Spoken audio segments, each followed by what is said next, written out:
Je m'appelle Paul Heinz, professionnellement je suis pharmacien à Zebar, j'ai 50 ans, je suis marié, j'ai 2 enfants, je suis maire de la commune d'Aschbach, président de la commune de Loutre-Forêt et conseiller d'Alsace sortant. Stéphanie Cocher, je suis rentrée au conseil municipal de Climbar en 2008, j'ai été élue maire en 2009 et je suis également depuis 2014 vice-présidente en charge du tourisme dans la Comcom du pays de Wissembourg et depuis 2015 conseillère départementale avec mon binôme, présidente de l'Office de tourisme intercommunautaire de l'Alsace verte et également de l'association transfrontalière de tourisme vis-à-vis. Je me présente, Isabelle Schmalz, originaire de Niedersebach, mariée à Moterne, conseillère municipale depuis 2008, adjointe au maire depuis 2014 et en 2020, j'ai pris la relève de Marie-Bernadette Boutserine en tant que maire. Je suis présidente de l'amicale du don du sang de Cels et environ aussi, où les candidats aux élections départementales, Stéphanie et Paul, soutiennent entièrement les associations. Personnellement, au nom de l'amicale, j'ai déjà eu droit à leur aide et je suis prête à les soutenir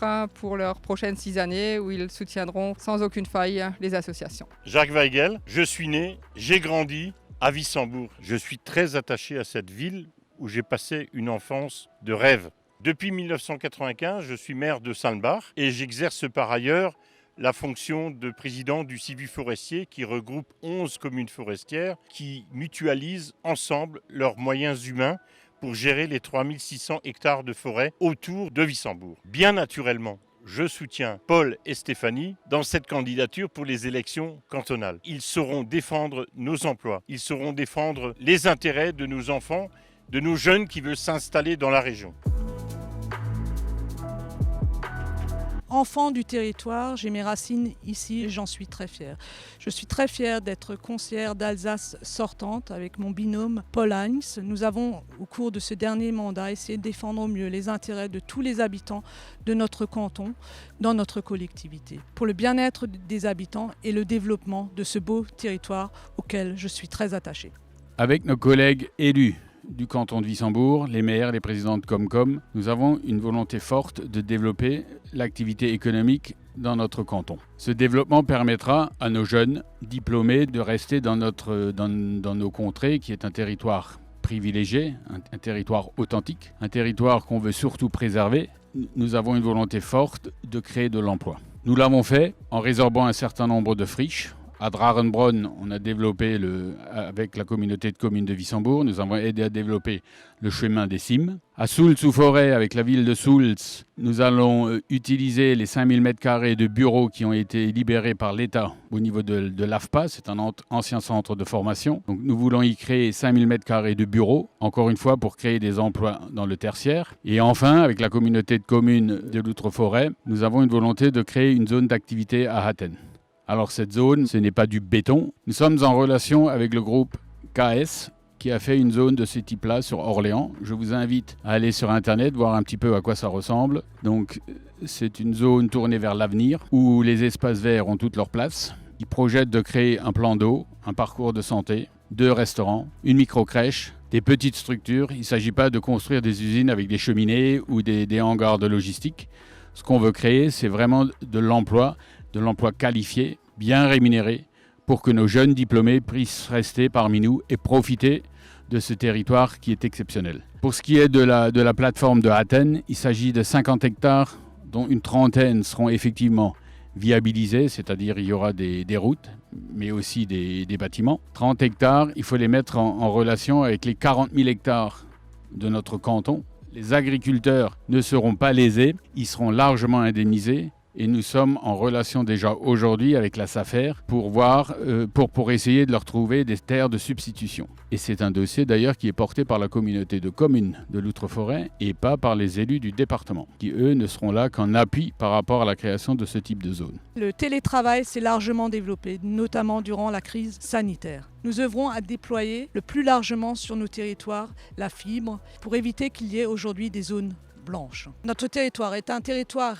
riche de par sa gastronomie, de tout son patrimoine naturel, culturel et historique. Pendant le mandat précédent, nous avons déjà commencé à travailler sur ce sujet, avec notamment la création de l'Alsace verte, un superbe outil qui nous permet de communiquer au-delà de notre territoire. Nous voulons développer un tourisme respectueux de ses habitants, de son environnement. Quand on parle d'écotourisme, ça veut dire des mobilités douces que nous allons développer avec les 60 km de pistes cyclables qui traverseront notre canton. Un travail de proximité avec tous les artisans locaux pour les mettre en valeur. La mobilité douce, c'est bien sûr une passerelle qui reliera Beinheim à l'Allemagne. Nous continuerons également à soutenir la rénovation de notre beau patrimoine architectural en subventionnant largement le public et le privé. Dans le plan arbre que nous avons développé cette année, nous continuerons à subventionner l'achat de 5 arbres par famille pour donner toujours et maintenir le cadre verdoyant de nos villages. L'attractivité de notre territoire passe également par le développement et le maintien des services. Le premier service sur notre canton, et on l'a encore découvert malheureusement dernièrement avec cette crise sanitaire, c'est notre hôpital de Wissembourg, notre hôpital de proximité que nous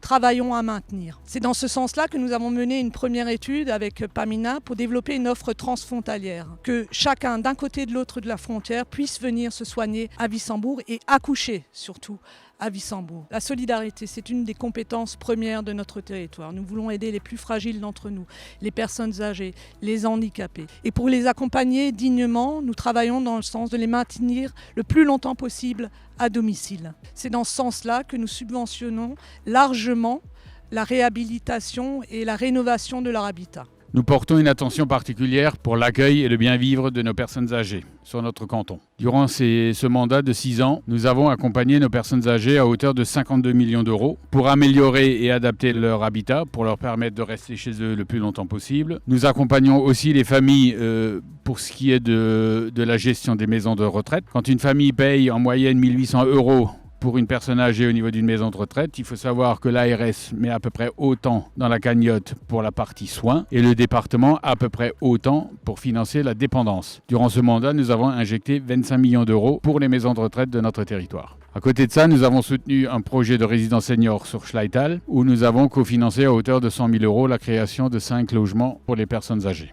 Nous souhaitons aussi développer plus largement les services, être au plus près, au plus proche de leurs attentes. Et ce service sera déployé dans la proximité sur Wissembourg avec une maison des aidés et des aidants pour que les personnes âgées, les personnes handicapées puissent être accueillies et aiguillées au mieux. Mais à côté de ça, il s'agit aussi d'équiper notre territoire avec des infrastructures qui sont essentielles. Des périscolaires. Nous en avons cofinancé un sur Cels. Nous avons validé la subvention pour 3 autres périscolaires. Un à Schoenbourg, un à Surbourg et un à Betschdorf. D'autres vont suivre. Le conseil départemental a également en compétence l'entretien et la gestion des collèges. Sur notre canton, nous en avons 4. Celui de Wissembourg et de Lauterbourg ont été rénovés récemment. Au niveau du collège de Soultz, nous avons injecté 1 million d'euros durant ce mandat pour agrandir le restaurant scolaire, rénover complètement les cuisines, rénover également les 4 salles de sciences. Pour le 4e collège, il s'agit du collège de Cels. Là, une restructuration en profondeur a été actée au niveau des services du département. Les travaux devraient intervenir dans les 2 ans et il s'agit d'une rénovation à hauteur de 3 millions d'euros. C'est notamment le site de la SECPA au collège de Cels qui va être restructuré. Avec mes 3 colistiers, nous sommes des élus du territoire qui avons une longue expérience. Nous connaissons tous les rouages de la vie publique locale. Nous avons tissé des liens d'amitié forts avec les maires et les présidents de Comcom du canton. Nous connaissons parfaitement les élus nationaux, les parlementaires. Je suis d'ailleurs le suppléant du député Frédéric Reiss, mais aussi des conseillers régionaux. Et pour moi, c'est une facilité pour mener à bien un certain nombre de nos projets. D'ailleurs, sur le précédent mandat, nous sommes particulièrement fiers avec Stéphanie d'avoir pu négocier au niveau de la CEA 2 dossiers majeurs au niveau des subventions. Il s'agit de 2,5 millions d'euros. C'est le seul canton du Bas-Rhin qui a obtenu une subvention de ce montant-là. Nous sommes particulièrement fiers d'avoir pu collaborer au redressement financier de la CEA. Quand nous avons été élus, le conseil départemental du Bas-Rhin avait plus de 700 millions de dettes, 714 pour être précis. Nous avons ramené ces dettes à un peu plus de 400 millions en moins de 5 ans, ce qui nous a donné également les capacités d'aider durant la crise sanitaire, nos entreprises du bâtiment, nos artisans locaux, nos boulangers, nos restaurateurs, nos épiciers. Ceci a pu se faire grâce à une collaboration étroite avec les élus du territoire et notamment les maires, qui je remercie pour leur engagement à nos côtés pendant ces 6 années et que nous espérons bien évidemment retrouver à nos côtés après les élections. Durant ce mandat, le conseil départemental a injecté 18 millions pour l'entretien et la rénovation de nos routes. Il y a 2 projets, c'est l'élargissement et l'adjonction de 2 pentes cyclables entre Niederödern et Schaffhouse. Le deuxième, c'est le rond-point au niveau de la voie rapide, au niveau de Hofen, pour sécuriser cette route. Ce territoire, c'est le nôtre. Moi, j'y vis depuis toujours. J'y suis né. Mes parents y sont nés, mes grands-parents également. C'est un territoire qui est privilégié, qu'on va continuer à préserver. Ce territoire, nous voulons le préserver et surtout permettre à nos enfants, à vos petits-enfants, de continuer à y vivre et d'y prospérer.